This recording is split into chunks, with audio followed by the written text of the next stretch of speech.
Hi everyone, welcome back to my new vlog. ಎಲ್ಲರೂ ಹೇಗಿದ್ದೀರಾ? ಎಲ್ಲರೂ ಚೆನ್ನಾಗಿದ್ದೀರಾ ಅಂದ್ಕೊಳ್ತೀನಿ. ಹಾಗೆ ನನ್ನ ಚಾನಲನ್ನು ಯಾರಾದರೂ ಹೊಸದಾಗಿ ನೋಡ್ತಾ ಇದ್ದು ವೀಡಿಯೋಸ್ ನಿಮಗೆ ಇಷ್ಟವಾದರೆ ದಯವಿಟ್ಟು ನನ್ನ ಚಾನಲನ್ನು ಸಬ್ಸ್ಕ್ರೈಬ್ ಮಾಡಿ ನನಗೆ ಸಪೋರ್ಟ್ ಮಾಡಿ ಅಂತ ಹೇಳ್ತಾ ಇವತ್ತಿನ ವೀಡಿಯೋನ ಸ್ಟಾರ್ಟ್ ಮಾಡುವ.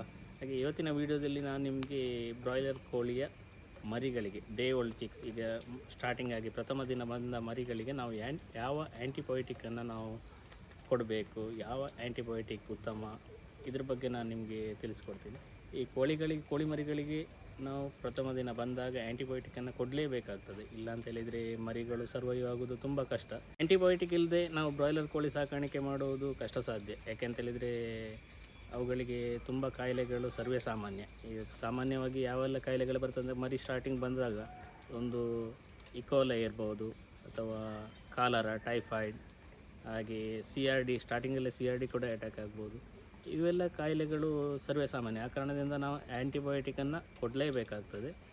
ಇನ್ನು ನೆಕ್ಸ್ಟ್ ಇವಾಗ ಸ್ಟಾರ್ಟಿಂಗ್ ಆ್ಯಂಟಿಬಯೋಟಿಕ್ ಮುಗಿದ ನಂತರ ನೆಕ್ಸ್ಟ್ ಕೂಡ ನಾವು ಆ್ಯಂಟಿಬಯೋಟಿಕ್ ಇಲ್ಲದೆ ಕೋಳಿ ಸಾಕಾಣಿಕೆ ಮಾಡ್ತೀವಿ ಅಂತ ಹೇಳಲಿಕ್ಕೂ ಕೂಡ ಆಗೋದಿಲ್ಲ. ಯಾಕೆಂತ ಹೇಳಿದರೆ ಸಡನ್ನಾಗಿ CRD ಅಟ್ಯಾಕ್ ಆಗ್ಬೋದು, ಬೇರೆ ಯಾವುದಾದ್ರೂ ಕಾಯಿಲೆ ಅಟ್ಯಾಕ್, ಆವಾಗ ನಾವು ಸೆಕೆಂಡ್ ವೀಕ್ ಅಥವಾ ಥರ್ಡ್ ವೀಕಲ್ಲಿ ಕೂಡ ನಾವು ಈ ಆ್ಯಂಟಿಬಯೋಟಿಕ್ಕನ್ನು ಕೋಳಿ ಮರಿಗಳಿಗೆ ಕೊಡಬೇಕಾಗ್ತದೆ. ಹಾಗೆ ನಾವೀಗ ಸ್ಟಾರ್ಟಿಂಗ್ ನಾನು ಯಾವ ಆ್ಯಂಟಿಬಯೋಟಿಕ್ಕನ್ನು ಕೋಳಿಗಳಿಗೆ ಕೊಡ್ತೇನೆ ಅಂತಕ್ಕಂಥದ್ದನ್ನು ನಾನು ನಿಮ್ಮ ಜೊತೆ ಇವತ್ತು ಶೇರ್ ಮಾಡ್ಕೊಳ್ತೇನೆ. ಈ ನಮ್ಮ ಇಂಟಿಗ್ರೇಷನ್ ಫಾರ್ಮಿಂಗ್ ಏನಿದೆ, ಈ ಕಾಂಟ್ರಾಕ್ಟ್ ಫಾರ್ಮಿಂಗ್ ಅಂತ ಹೇಳ್ತೀವಿ, ಅದರಲ್ಲಿ ಬೇರೆ ಬೇರೆ ಕಂಪನಿಯವರು ಬೇರೆ ಬೇರೆ ರೀತಿಯ ಮೆಡಿಷನನ್ನು ಸಪ್ಲೈ ಮಾಡ್ತಾರೆ. ಯಾಕೆಂತೇಳಿದರೆ ನಾವು ಇಂಟಿಗ್ರೇಷನಲ್ಲಿ ಇರುವಾಗ ಅಂತೇಳಿದರೆ ನಾವು ಕಾಂಟ್ರಾಕ್ಟ್ ಫಾರ್ಮಿಂಗಲ್ಲಿ ನಾವು ಈ ಕೋಳಿ ಸಾಕಾಣಿಕೆ ಮಾಡುವ ಕಾರಣದಿಂದ ನಾವು ಇದೇ ಮೆಡಿಷನನ್ನು ಕೊಡಿ ಅಂತ ಹೇಳಿ ನಾವು ಕಂಪನಿಯವರಿಗೆ ಫೋರ್ಸ್ ಮಾಡಲಿಕ್ಕೆ ಆಗೋದಿಲ್ಲ. ಅವರು ಕೊಟ್ಟತಕ್ಕಂಥ ಮೆಡಿಷನನ್ನೇ ನಾವು ಅಪ್ಲೈ ಮಾಡಬೇಕಾಗ್ತದೆ ಕೋಳಿ ಮರಿಗಳಿಗೆ. ಸಾಮಾನ್ಯವಾಗಿ ಈ ದೊಡ್ಡ ದೊಡ್ಡ ಕಂಪನಿಗಳಲ್ಲಿ ಅವರದ್ದೇ ಆದಂಥ ಲ್ಯಾಬನ್ನು ಹೊಂದಿರ್ತಾರೆ. ಈ ಮೆಡಿಷನ್ ಆಗಲಿ, ಯಾವುದೇ ಫೀಡ್ ಫಾರ್ಮುಲಾ ಆಗಿ ಅದನ್ನು ಡೆವಲಪ್ ಮಾಡಿಕೊಳ್ಳಿಕ್ಕೆ ಅವರದ್ದೇ ಆದಂಥ ಲ್ಯಾಬ್ ಇರ್ತದೆ. ಆ ಲ್ಯಾಬಲ್ಲಿ ಈ ಮೆಡಿಷನನ್ನು ಡೆವಲಪ್ ಮಾಡ್ತಾರೆ. ಹಾಗೆ ಅವರ ಫಾರ್ಮಿಂಗಿಗೆ ಇಂಟಿಗ್ರೇಷನಲ್ಲಿ ಏನೇನು ಕೋಳಿ ಸಾಕ್ತಾರೆ ಅವರದೇ ಮೆಡಿಷನನ್ನು ಕೊಡ್ತಾರೆ. ಇನ್ನು ಸಾಧಾರಣ ಕಂಪನಿಯವರೆಲ್ಲ ಏನು ಮಾಡ್ತಾರೆ, ಬೇರೆ ಕಡೆಯಿಂದ ಬೈ ಮಾಡಿಬಿಟ್ಟು ನಮಗೆ ಮೆಡಿಷನ್ ಸಪ್ಲೈ ಮಾಡ್ತಾರೆ. ಹೀಗೆ ಸಪ್ಲೈ ಮಾಡಿದ ಮೆಡಿಷನನ್ನು ನಾವು ಯಾವ ರೀತಿ ಮರಿಗಳಿಗೆ ಅಪ್ಲೈ ಮಾಡಬೇಕಂತ ಹೇಳಿದರೆ, ಈಗ ಮರಿ ಇವತ್ತು ಬಂದರೆ ಇದನ್ನು 0 ಡೇ ಅಂತ ನಾವು ಕೌಂಟ್ ಮಾಡ್ತೀವಿ. ಈ 0 ಡೇಯಲ್ಲಿ ನಾವು ಆ್ಯಂಟಿಬಯೋಟಿಕ್ಕನ್ನು ಮರಿಗಳಿಗೆ ಕೊಡಲಿಕ್ಕೆ ಹೋಗಬಾರ್ದು. ಯಾಕೆಂತೇಳಿದರೆ ಆಲ್ರೆಡಿ ಜರ್ನಿಯಲ್ಲಿ ಅವು ಟಯರ್ಡ್ ಆಗಿರ್ತವೆ.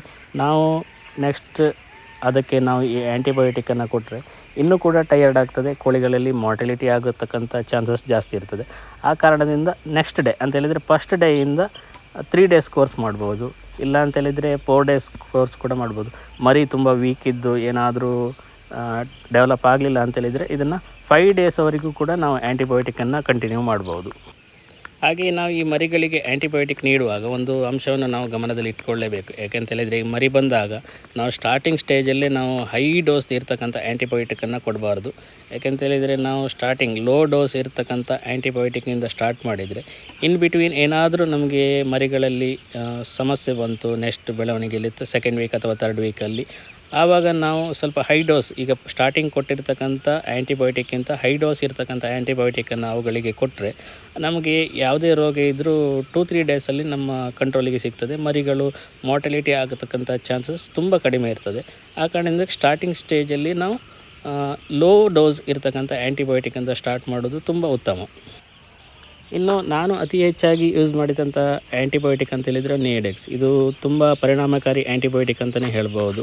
ಇದನ್ನು ನಾವು ಸ್ಟಾರ್ಟಿಂಗ್ ಸ್ಟೇಜಲ್ಲೇ ಕೊಟ್ಟರೆ ಇದು ತುಂಬ ಹೈ ಡೋಸ್ ಆಗಿರೋದಿಲ್ಲ, ಇದು ತುಂಬ ಲೋ ಡೋಸ್ ಆಗಿರ್ತದೆ. ಇನ್ನು ಇದರಿಂದ ನಾವು ಕೋಳಿ ಸಾಕಾಣಿಕೆಯನ್ನು ಸ್ಟಾರ್ಟ್ ಮಾಡಿದರೆ ಪ್ರಥಮ ದಿನದಿಂದ ನೆಕ್ಸ್ಟ್ ಏನಾದರೂ ಸೆಕೆಂಡ್ ವೀಕ್ ಥರ್ಡ್ ವೀಕಲ್ಲಿ ಏನಾದರೂ ಡಿಸೀಸ್ ಅಟ್ಯಾಕ್ ಆದರೂ ಕೂಡ ಇದಕ್ಕಿಂತ ಹೈ ಡೋಸನ್ನು ನಾವು ಅವಕ್ಕೆ ಪ್ರೊವೈಡ್ ಮಾಡಿಬಿಟ್ಟು ಈ ಡಿಸೀಸಿಂದ ನಾವು ಕೋಳಿ ಮರಿಗಳನ್ನು ಪಾರು ಮಾಡ್ಬೋದು. ಇನ್ನು ಈ ನಿಯೋಡೆಕ್ಸ್ ಪೌಡ್ರ್ ಇರತಕ್ಕಂಥದ್ದು 50 ಗ್ರಾಮ್ ಪ್ಯಾಕೆಟ್ ಆಗಿರ್ತದೆ. ಇದು ತುಂಬ ಹೈ ಕಾಸ್ಟ್ ಇರತಕ್ಕಂಥ ಮೆಡಿಷನ್ ಅಲ್ಲ, ಲೋ ಕಾಸ್ಟಲ್ಲೇ ನಾವು ಬೈ ಮಾಡ್ಬೋದು.